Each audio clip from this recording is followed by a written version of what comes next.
आज 4 मार्च 2023 दिन शनिवार है। Welcome back to clean news MP. चलिए देखते हैं मध्य प्रदेश की 25 फटाफट बड़ी खबरों को। इससे पहले आप न्यूज को कहां से देख रहे हैं हमें कमेंट में जरूर बताएं। साथ ही वीडियो को लाइक करना बिल्कुल ना भूलें। छतों पर सोलर पैनल लगाने वालों को मिलेगी छूट। घरों की छत पर सोलर पैनल लगाने वालों को नगर निगम आगामी बजट में विशेष छूट मिल सकता है। इसकी तैयारी हो भी गई है। इंदौर को सोलर सिटी के रूप में विकसित करने की दिशा में काम करते हुए निगम यह कदम उठाने जा रहा है। उम्मीद की जा रही है कि निगम का यह कदम लोगों को घरों की छत पर सोलर पैनल लगाने के लिए प्रेरित करेगा। खुद निगम भी अपने परिसर में सोलर पैनल स्थापित करने की दिशा में काम करेगा।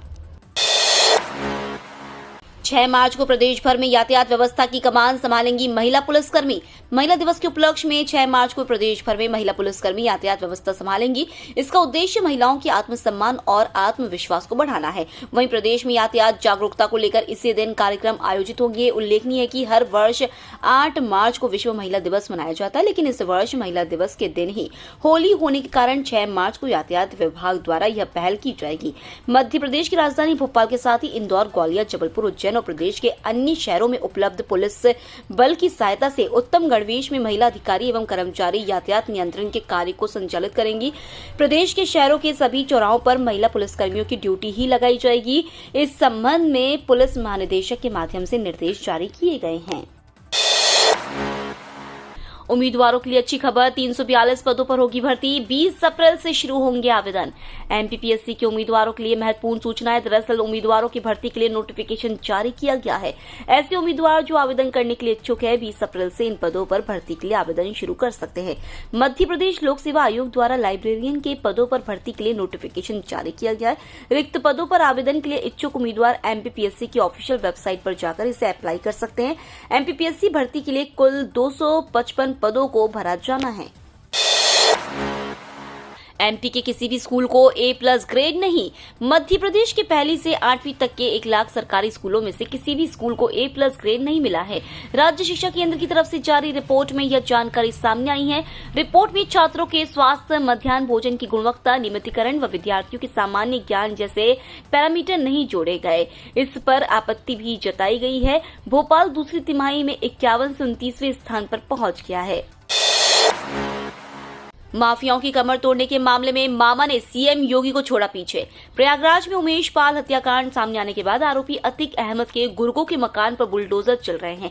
इसके बाद मध्य प्रदेश के मुख्यमंत्री शिवराज सिंह चौहान और उत्तर प्रदेश के मुख्यमंत्री योगी आदित्यनाथ की तुलना माफियाओं पर लगाम कसने के मामले में भी होने लगी है। दरअसल उत्तर प्रदेश के प्रयागराज के विधायक राजू पाल की हत्या के मुख्य गवाह उमेश पाल की कुछ दिन पहले बीच बाजार में हत्या कर दी गई।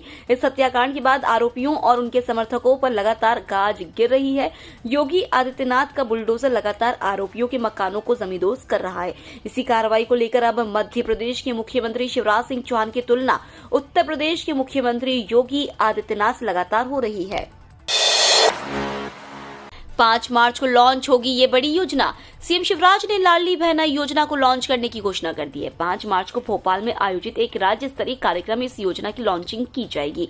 कार्यक्रम में सीएम खुद एक महिला का प्रपत्र भरवा कर योजना की जानकारी देंगे। महिला बाल विकास विभाग ने जिला स्तर पर योजना के क्रियान्वयन के लिए निर्देश दिए हैं। बता दें कि लाडली बहना योजना के तहत पात्र महिलाओं को 1000 रूपये प्रतिमाह दिए जाएंगे। एमपी के नए जिले का इंतजार खत्म। एमपी को नया जिला मिलने वाला है। 15 साल से उठ रही मांग के बीच आज मऊगंज को रीवा से अलग कर नया जिला बनाने की घोषणा हो सकती है। यह प्रदेश का 53वां जिला होगा। रीवा की वर्तमान जनसंख्या 23,61,723 है और इसमें 12 तहसीलें शामिल है। प्रस्तावित जिले मऊगंज में इन 12 तहसीलों में से 3 तहसील हनुमना, मऊगंज और नई गढ़ी को शामिल किया जाएगा। बता दें कि 2008 में सीएम शिवराज ने मऊगंज को जिला बनाने की घोषणा की थी। 27 साल बाद शिवपुरी में फिर सुनाई देगी बाघ की दहाड़। सीएम शिवराज और सिंधिया छोड़ेंगे टाइगर। मध्य प्रदेश में कूनू के बाद अब शिवपुरी जिले में भी बाघ की दहाड़ सुनाई देगी। यहां के माधव नेशनल पार्क में टाइगर छोड़े जाएंगे। केंद्रीय नागरिक उड्डयन मंत्री ज्योतिरादित्य सिंधिया ने शिवपुरी के माधव नेशनल पार्क में बाघों को शिफ्ट किए जाने की तारीख का खुलासा कर दिया है। ग्वालियर दौरे पर पहुंचे केंद्रीय मंत्री ज्योतिरादित्य सिंधिया ने कहा है कि 10 तारीख को प्रोग्राम फाइनल है। सीएम शिवराज सिंह चौहान और हम दोनों आएंगे और 12 बजे तक पहुंच जाएंगे। सिंधिया ने कहा वह बहुत ऐतिहासिक दिन होगा। शिवपुरी के माधव नेशनल पार्क में 27 साल बाद एक बार फिर से टाइगर की दहाड़ सुनाई देगी। परीक्षार्थियों पर नकल का प्रकरण बना तो 2 महीने बाद दोबारा देनी होगी परीक्षा। 5वीं और 8वीं बोर्ड परीक्षाओं के संचालन को लेकर राज्य शिक्षा केंद्र सावधानियां बरतने में लगा है। परीक्षा की गतिविधियों से जुड़े नियमों को सख्त किया है। केंद्र अध्यक्षों के अधिकार भी केंद्र ने बढ़ा दिए हैं। खासकर नकल रोकने को लेकर नियमों में बदलाव भी किया है। अब अनुचित साधनों व सामग्री से नकल करते हुए परीक्षार्थी पकड़ाते हैं तो उनके खिलाफ प्रकरण बनाया जाएगा। साथ ही पर्यवेक्षक को अपनी टिप्पणी भी लिखना होगी। उत्तर पुस्तिका को जब्त कर पर्यवेक्षक को केंद्र अध्यक्ष को प्रकरण सौंपना होगी, जहां केंद्र अध्यक्ष को जांच करना है। सेमीकंडक्टर निर्माण की बारीकियां सिखाएगा आईआईटी इंदौर। मध्य प्रदेश में सेमीकंडक्टर क्लस्टर के लिए जमीन की तलाश पूरी नहीं हो पाई है। इसके लिए भारतीय प्रौद्योगिकी संस्थान इंदौर सरकार के अधिकारियों के साथ कई बैठक कर चुके हैं। संस्थान चाहता है कि इंदौर के आसपास इसे विकसित किया जाए ताकि आईआईटी का पूरा साथ मिल सके और पीतमपुर में मौजूद उद्योगों को भी लाभ मिले। सेमीकंडक्टर क्लस्टर तैयार होने के पहले आईआईटी ने इसके लिए बेहतर माहौल बनाने की कोशिश शुरू कर दी है। इसके तहत इस क्षेत्र में कौशल विकास का प्रशिक्षण दिया जाएगा। आज हितग्राहियों को तोहफा देंगे सीएम शिवराज। खाते में भेजी जाएगी 605 करोड़ रुपए की राशि। प्रदेश के हितग्राहियों को मुख्यमंत्री बड़ा तोहफा देंगे। दरअसल मुख्यमंत्री शिवराज सिंह चौहान आज 4 मार्च को 605 करोड़ रुपए की अनुग्रह राशि का वितरण करेंगे। वहीं इसका लाभ प्रदेश के 27,310 हितग्राहियों को होगा। यह राशि सीधे उनके खाते में अंतरित की जाएगी। इसके लिए तैयारी पूरी कर ली गई है। मध्य प्रदेश के मुख्यमंत्री शिवराज सिंह चौहान 4 मार्च को रीवा जिले की मऊगंज में मुख्यमंत्री जन कल्याण संबल योजना 2.0 के तहत हितग्राहियों को बड़ा लाभ देंगे। अंतर्राष्ट्रीय धर्म सम्मेलन 2023 राष्ट्रपति ने कहा, धर्म की आधारशिला पर टिकी है मानवता। राजधानी भोपाल में शुक्रवार को 7वें अंतर्राष्ट्रीय धर्म सम्मेलन 2023 का शुभारंभ महामहिम राष्ट्रपति द्रौपदी मुर्मू द्वारा किया गया। सम्मेलन में राज्यपाल मंगूभाई पटेल ने भी सहभागिता की। कुशाभाऊ ठाकरे सभागार में 7वें सम्मेलन का उद्घाटन करते हुए राष्ट्रपति ने कहा कि स्वतंत्रता मिलने के बाद हमने जो लोकतांत्रिक व्यवस्था अपनाई उस पर धर्म का गहरा प्रभाव स्पष्ट दिखाई देता है। उन्होंने कहा कि अंतर्राष्ट्रीय धर्म सम्मेलन का आयोजन करने के लिए मध्य प्रदेश सरकार, Sanchi university of Buddhist Indic studies और इंडिया फाउंडेशन की मैं सराहना करती हूँ। इंदौर में 3 दिन में कोरोना संक्रमित 8 नए मरीज मिले। लोगों के लापरवाह रवैये के कारण इंदौर शहर में कोरोना वायरस के नए मरीज मिलना फिर से शुरू हो गए हैं। जानकारी के अनुसार पिछले 3 दिनों में शहर में कोरोना के 8 नए मरीज मिले हैं। जानकारी के अनुसार मध्य प्रदेश में अभी कोरोना की कुल 13 एक्टिव मरीज हैं, जिनमें से 8 इंदौर के ही हैं। हैरत की बात यह है कि कोरोना वायरस के बढ़ते मरीजों की संख्या के बावजूद भी स्वास्थ्य विभाग की ओर से न तो बुलेटिन जारी की गई है और न ही लोगों को सतर्क रहने की सूचना दी गई। भारत ने पाकिस्तान को दिया करारा जवाब। संयुक्त राष्ट्र मानवाधिकार परिषद में पाकिस्तान की विदेश राज्य मंत्री हिना रब्बानी ने एक बार फिर से भारत पर झूठे आरोप मढ़ने की कोशिश की।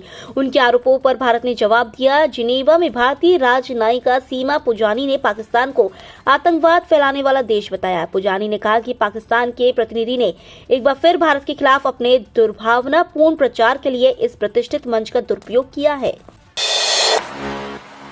मार्च में 42 डिग्री तक पहुंचेगा पारा। भीषण हीट वेव का अलर्ट। देश के कई हिस्सों में गर्मी परेशान कर रही है। इस महीने पारा 42 डिग्री तक पहुंच सकता है। मौसम विभाग ने भीषण हीट वेव का अलर्ट जारी किया है। स्वास्थ्य मंत्रालय ने एडवाइजरी जारी कर बताया कि जिन्हें हृदय से जुड़ी कोई बीमारी है उन्हें गर्मी के दिनों में भी सतर्क रहने की जरूरत है, क्योंकि गर्मी में खून में पानी की कमी हो जाती है और खून गाढ़ा हो जाता है। ऐसी स्थिति में हार्ट अटैक की संभावना बढ़ जाती है। स्पीकर के खिलाफ अविश्वास प्रस्ताव, कमलनाथ के साइन नहीं। मध्य प्रदेश विधानसभा की कार्रवाई 13 मार्च तक के लिए स्थगित कर दी गई है। आज बजट सत्र के 5वें दिन स्पीकर गिरीश गौतम के खिलाफ कांग्रेस ने अविश्वास प्रस्ताव दिया। संसदीय कार्य मंत्री नरोत्तम मिश्रा के खिलाफ विधानसभा के प्रमुख सचिव को विशेषाधिकार हनन की सूचना दी। नेता प्रतिपक्ष डॉक्टर गोविंद सिंह ने संसदीय कार्य मंत्री नरोत्तम मिश्रा पर किताब फेंक कर मारने का आरोप लगाया। नेता प्रतिपक्ष डॉक्टर गोविंद सिंह ने विधानसभा के पीएस एपी सिंह को अविश्वास प्रस्ताव की सूचना दी। इसमें 45 विधायकों के सिग्नेचर है। कमलनाथ के साइन नहीं है। इस पर नरोत्तम मिश्रा ने कहा, प्रदेश अध्यक्ष कमलनाथ ने अविश्वास प्रस्ताव पर सहमति दे दी लेकिन साइन नहीं किए। बोले ज्योतिरादित्य सिंधिया, ऐसा ना हो कि कांग्रेस पार्टी ही न बचे। त्रिपुरा, नागालैंड व मेघालय विधानसभा चुनाव परिणाम आने के बाद केंद्रीय मंत्री ज्योतिरादित्य सिंधिया ने राहुल गांधी पर निशाना साधा है। उन्होंने कहा कि तीनों राज्यों में कांग्रेस की हार के लिए और कोई नहीं, राहुल गांधी जिम्मेदार है। उन्हें पूरे देश ने नकार दिया है। चुनाव परिणाम बता रहे हैं कि देश की सियासी फिजा में उनकी हैसियत क्या है। हो सकता है एमपी में विधानसभा चुनाव तक कांग्रेस पार्टी ही न बचे। इंदौर टेस्ट, आईसीसी का बड़ा एक्शन। आईसीसी ने इंदौर के होलकर स्टेडियम पिच को खराब रेटिंग दी है। इस पिच पर इंडिया ऑस्ट्रेलिया के बीच तीसरा टेस्ट मैच खेला गया है। यह टेस्ट मैच ऑस्ट्रेलिया ने 9 विकेट से जीत लिया। इसमें भारत की करारी हार हुई। इसके बाद पिच पर सवाल उठने लगे। पिच शुरू से ही बड़ा टर्न और आसमान उछाल दे रही थी, जिसके बाद आईसीसी ने पिच की रेटिंग को सबसे खराब श्रेणी दी है। बोले कमलनाथ, कलाबाजी में माहिर है शिवराज। मध्य प्रदेश के पूर्व सीएम व कांग्रेस नेता कमलनाथ ने मुख्यमंत्री शिवराज पर जमकर निशाना साधा है। उन्होंने कहा कि सीएम शिवराज कलाबाजी में बहुत माहिर हैं। उन्हें अपनी कलाकारी दिखाने के लिए मुंबई जाना चाहिए। कमलनाथ ने कहा कि मैं हमेशा निस्वार्थ रूप से प्रदेश के विकास के लिए खड़ा हूं। मैंने अपनी पूरी जवानी मध्य प्रदेश को समर्पित कर दी है। मैं चाहता हूं कि प्रदेश का भविष्य सुरक्षित हाथों में रहे। प्रदेश के 26 जिलों के हर गांव में 9 बैंक खोलेंगे एक शाखा। जमा निकासी से लेकर बैंकिंग ऋण लेने की सुविधा अब ग्रामीणों को उनके गांव में ही मिलेगी। खेती किसानी के साथ अब तेजी से ग्रामीण व्यापार में कदम बढ़ा रहे हैं, जिससे उन्हें बैंकिंग सेवा की अति आवश्यकता महसूस हो रही है। इसके लिए ग्रामीणों को शहर जाना पड़ता है। इन्हीं समस्याओं को देखते सरकार ने 9 बैंकों को ग्रामीण क्षेत्र में शाखाएं खोलने के निर्देश दिए हैं। इधर बैंक भी शहर में शाखाएं खोलकर ऋण बांटने का लक्ष्य आसानी से पूरा कर लेते हैं। इस कारण से वह किसान व ग्रामीणों को कृषि ऋण के अलावा उद्योग धंधे के लिए देने में कतराते हैं। पर अब गांव में संचालित होने वाली शाखाओं को अपना लक्ष्य गांव से ही पूरा करना होगा। ट्रांजैक्शन हो गया फेल, पर खाते से कट गए पैसे, घबराए नहीं, करे 2 काम, पाई मिलेगी वापस।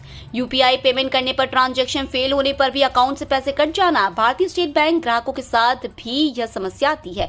अगर एसबीआई यूपीआई पेमेंट करते वक्त आपकी ट्रांजैक्शन भी फेल हो जाए तो घबराए नहीं, आप 2 तरीकों से शिकायत करके अपना पैसा वापस पा सकते हैं। सभी यूपीआई बेस्ड एप्स में किए गए भुगतान पर आखिरी स्टेटस के लिए विवाद की शिकायत करने का विकल्प होता है। एसबीआई योनो लाइट ऐप में भी यह विकल्प दिया गया है। यदि आपकी राशि वापस नहीं की जाती है तो आप इसका उपयोग करके शिकायत दर्ज कर सकते हैं। इसके लिए आपको ऐप की पेमेंट हिस्ट्री में जाना होगा, फिर आपकी जो ट्रांजैक्शन फेल हुई है उसको सिलेक्ट करना होगा, फिर रेज डिस्प्यूट चुनकर अपनी शिकायत दर्ज करके सबमिट कर दें। होली पर जबलपुर से होकर जाएंगी यह 2 ट्रेनें। होली पर ट्रेनों में भीड़ से राहत देने के लिए जबलपुर से दानापुर के लिए 6 मार्च को एक स्पेशल ट्रेन एक ट्रिप के लिए चलेगी। ट्रेन 02191 जबलपुर से दानापुर के लिए सोमवार रात 8:05 पर रवाना होगी। सिहोरा, कटनी, मेहर, सतना, मानिकपुर, प्रयागराज, मिर्जापुर, दीनदयाल उपाध्याय, बक्सर, आरा स्टेशन होकर मंगलवार सुबह 8:45 पर दानापुर पहुंचेगी। वहीं दानापुर से ट्रेन 02192 मंगलवार सुबह 11:30 बजे रवाना होगी, जो रात 12 बजे जबलपुर पहुंचेगी। इस ट्रेन में सभी श्रेणी के कुल 24 कोच रहेंगे। जल्द मध्य प्रदेश को मिलेगी पहली वंदे भारत ट्रेन, मार्च के अंत तक हो सकती है शुरू। इन दिनों यात्रियों को वंदे भारत एक्सप्रेस का सफर खूब पसंद आ रहा है। राज्य की तरफ से इस ट्रेन को शुरू करने की मांग भी की जा रही है। अब इसी कड़ी में मध्य प्रदेश में जल्द ही पहली वंदे भारत एक्सप्रेस चलाने की तैयारियां शुरू हो गई है। ये ट्रेन जबलपुर से इंदौर के बीच शुरू की जा सकती है। ऐसी संभावना है कि इसे मार्च के आखिरी सप्ताह से चलाया जा सकता है। इस सेमी हाई स्पीड ट्रेन के परिचालन के लिए रतलाम रेल मंडल के साथ ही जबलपुर रेल मंडल ने भी तैयारियां पूरी कर ली हैं। भोपाल में आज 2 से 4 घंटे गुल रहेगी बिजली। बिट्टन मार्केट, राहुल नगर, बैरागढ़ गांव, पल्लवी नगर में सप्लाई नहीं। राजधानी भोपाल के कई इलाकों में आज 4 मार्च शनिवार को 2 से 4 घंटे तक बिजली गुल रहेगी। इन इलाकों में बिजली कंपनी मेंटेनेंस करेगी, इसके चलते सप्लाई बंद रखी जाएगी। बिजली कंपनी के अनुसार आज शनिवार को कई इलाकों में मेंटेनेंस किया जाएगा। इस कारण 3 शिफ्ट में सप्लाई बंद रखी जाएगी। बिजली गुल रहने से लोगों को परेशानी हो सकती है, उनसे जुड़े कई काम भी प्रभावित हो सकते हैं। इसलिए लोग जरूरी काम पहले से निपटा ले ताकि उन्हें किसी प्रकार की दिक्कत ना हो। मुख्यमंत्री के युवा इंटर्न देंगे भाजपा की विकास यात्रा का फीडबैक, रिपोर्ट होगी तैयार। मध्य प्रदेश में 5 से 25 फरवरी तक चली विकास यात्रा में मंत्री विधायकों द्वारा किए गए विकास कार्यों के लोकार्पण और भूमि पूजन सहित क्षेत्र में उनकी स्थिति की रिपोर्ट मुख्यमंत्री के युवा इंटर्न तैयार करेंगे।